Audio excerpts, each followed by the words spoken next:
S short circuit ನಿಂದ ತಗುಲಿದ ಬೆಂಕಿಯಿಂದಾಗಿ 12ಕ್ಕೂ ಅಧಿಕ ಅಂಗಡಿ ಮುಗ್ಗಟ್ಟುಗಳು ದಗದಗ ಹೊತ್ತಿ ಉರಿದು ಲಕ್ಷಾಂತರ ರು ನಷ್ಟ ಸಂಭವಿಸಿರುವ ಘಟನೆ ಬೆಳಗಾವಿ ಜಿಲ್ಲೆ ಜೂಗುಳ ಗ್ರಾಮದಲ್ಲಿ ನಡೆದಿದೆ.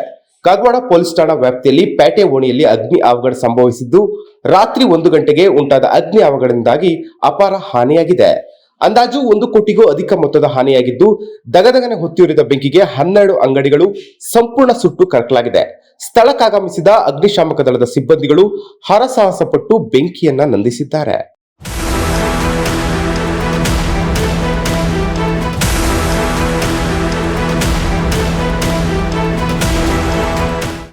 ಎಸ್ ಶಾರ್ಟ್ ಸರ್ಕ್ಯೂಟ್ ನಿಂದ ತಗುಲಿದ ಬೆಂಕಿಯಿಂದಾಗಿ 12ಕ್ಕೂ ಅಧಿಕ ಅಂಗಡಿ ಮುಗ್ಗಟ್ಟುಗಳು ದಗದಗ ಹೊತ್ತಿ ಉರಿದು ಲಕ್ಷಾಂತರ ರು ನಷ್ಟ ಸಂಭವಿಸಿರುವ ಘಟನೆ ಬೆಳಗಾವಿ ಜಿಲ್ಲೆ ಜೂಗುಳ ಗ್ರಾಮದಲ್ಲಿ ನಡೆದಿದೆ. ಕಾಗವಾಡ ಪೊಲೀಸ್ ಠಾಣಾ ವ್ಯಾಪ್ತಿಯಲ್ಲಿ ಪೇಟೆ ಓಣಿಯಲ್ಲಿ ಅಗ್ನಿ ಅವಘಡ ಸಂಭವಿಸಿದ್ದು, ರಾತ್ರಿ 1 ಗಂಟೆಗೆ ಉಂಟಾದ ಅಗ್ನಿ ಅವಘಡದಿಂದಾಗಿ ಅಪಾರ ಹಾನಿಯಾಗಿದೆ. ಅಂದಾಜು 1 ಕೋಟಿಗೂ ಅಧಿಕ ಮೊತ್ತದ ಹಾನಿಯಾಗಿದ್ದು, ದಗದಗನೆ ಹೊತ್ತಿಯುರಿದ ಬೆಂಕಿಗೆ 12 ಅಂಗಡಿಗಳು ಸಂಪೂರ್ಣ ಸುಟ್ಟು ಕರಕಲಾಗಿದೆ. ಸ್ಥಳಕ್ಕಾಗಮಿಸಿದ ಅಗ್ನಿಶಾಮಕ ದಳದ ಸಿಬ್ಬಂದಿಗಳು ಹರಸಾಹಸ ಪಟ್ಟು ಬೆಂಕಿಯನ್ನ ನಂದಿಸಿದ್ದಾರೆ.